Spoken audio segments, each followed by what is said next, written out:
Welcome to this video. In here we're going to do a note cards review for Chapter 4 Calculus BC. What we're going to focus in this video is the vocabs and the important meanings with graphical explanations. So let's jump right in. First, Riemann sums. It has a lot of branches, including right-hand Riemann sum, left-hand Riemann sum, and midpoint Riemann sums. The fundamental idea is to break the width of each curve into millions or trillions rectangles, and using those rectangles to approximate the exact curve. And for example, if the original curve is increasing and you're using a left-hand Riemann sum, then you are likely going to have a underestimate. If it's the same curve but using a right-hand Riemann sum, then it's going to be a overestimate. So we all know the base formula is b minus a over n terms, and the area of rectangles can be calculated using base times height. So an example will be area is equal to, we're assuming base is 1 for every term, and you're adding each term together, so 0, 1, 2, etc. And what's really important is that you're going to show this on an FRQ. So you're really going to let the AP reader know that you know the formula and you know how to apply it using the formula. So there are also a kind of hard or difficult to understand Riemann sum, which is trapezoidal Riemann sum. But it's not that hard. The idea is the same. So basically you have the original formula to calculate the area of a trapezoid will be 1/2 times base times height 1 plus height 2. So when you're going to use it to approximate a curve, same idea. We're assuming the width in this case is the same for every term, which is 1, and then you're gonna adding the terms inside together. And be really careful here is that you only multiply the endpoints term once, but all of the inside terms you're going to times 2. Let's take a look at an example for trapezoidal Riemann sum. Find the approximate area from x equal to 1 to x equal to 7 using trapezoidal Riemann sum with n equal to 3. So it's not giving us a graph, but we can still using our formula to solve this problem. So a good idea to start this question is to list a table right here with x and f of x. Because every trapezoid, because there are 3 terms total, it's a good idea to break each term into, they're not the same width, but we can just list the x terms in here and finding the, wait a second. Okay, so I think this table will already be given to us. So if this is the case, then we're just gonna using the formula directly. We don't have to do anything else. So 1/2 times 2, this 2 we got from 3 minus 1, times 4 plus 12. And then plus 1/2 times 1, 1 is 4 minus 3. And then plus, and then times 12 plus 14, plus 1/2 times 7 minus 4, which is 3, times 14 plus 16. So you can kind of see why I said in the previous slide that all of the endpoints terms only got multiplied once, but the middle terms multiplied by 2. It's because that if you see it from the real number right here, the 12 got multiplied twice, and the 14 is also multiplied by twice, while if you take a look at 4 and 16, they are only multiplied by once. So that's kind of a proof for the formula that we just derived. And after that, we can just add the numbers together and we get the area, which is 74. Moving on to mean value theorem, shorthanded as MVT for integrals. So in the previous 3 chapters, we discussed about MVT, the original definition, but in here we're going to apply it to integrals, which is more complex. The steps are, first, f of x is continuous on closed interval a to b. And the second step is 1 over b minus a times the integral from a to b of f of x dx is equal to f of c. And we're going to solve for c and see if it in the close bracket a and b. And graphical explanation for this is take this curve as an example. We have a to b as our interval. We want to find a corresponding y value that is at c, which is in between the closed interval a to b. So we have to first met some prerequisite. One of the prerequisite is f of x should be continuous on this closed interval. The second is we will use basically the average value, because take a look at it right here. 1 over b minus a, this is the width of this rectangle. So if we want to draw a rectangle that is the same height as f of c, then a to b will be the width of this rectangle. And then we're going to take the integral from a to b of the original graph. We're going to find the f of c. Moving on to average value theorem. And be really careful with the y value right here, because sometimes the question will asking you what is the value located. Well, in that case, you're going to say the x value, but most of the case, you're going to say y value. So the definition is if f of x is integrable on a to b closed interval, then the average value of f of x on a to b closed interval is average value equal to 1 over b minus a integral from a to b f of x dx. So if you pay attention, you will see that this is exactly the formula from previous question, which is MVT. And you're basically setting the average value to the original value. So we're using a secant line to approximate the tangent line. Moving on to approximating a derivative. Use data from the table to find an approximation for r prime of 45. Show the imputations that lead to your answer. Indicate units of measure.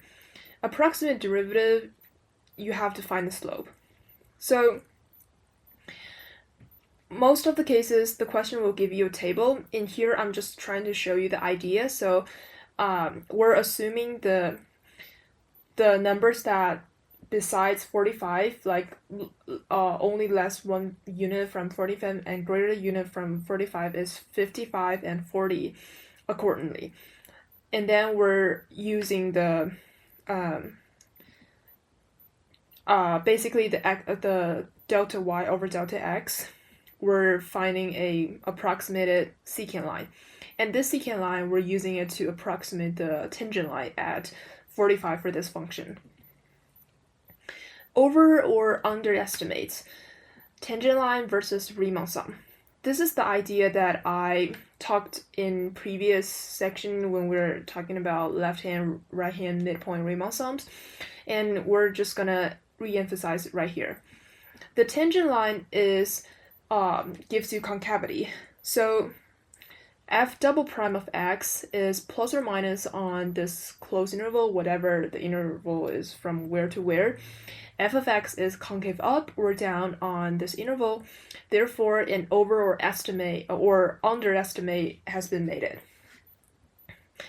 If we're using a Riemann sum to approximate, then we're gonna see if it's increasing or decreasing. So first, f prime of x is positive or negative. So notice f prime of x is the first derivative, and right here we're going to use the second derivative to see if it's positive or negative. F of x is increasing or decreasing, and it's left-hand or right-hand Riemann sum. Therefore, we're going to see if it's over or underestimate. The fundamental theorem of calculus. This is the key idea of calculus, also an intro concept that we first learned calculus. If f of x is continuous on closed interval a to b and capitalized f of x is the antiderivative of f of x on closed interval a to b, then we can say the integral from a to b of f of x dx is equal to capitalized f of x taking the derivative from a to b, which is the same as capitalized f of b minus capitalized f of a. So upper minus lower. And it's kind of straightforward to understand, right? Because whenever you're taking an antiderivative, you're taking an integral of this original function, then you're moving upward. Kind of like based on how you conceptualize it, I would say it's moving upward by one step, but if you want to say it's moving backward by one step because moving forward you assume that it's taking derivative, then it's also fine. The second fundamental theorem of calculus. An example will be we're given the capitalized f of x is equal to taking the derivative from -4 to x of this function dt. We're asking to find the capitalized prime of x, and you can also write it as lowercase f of x, but in this case, to make it more straightforward, I'm using the prime right here.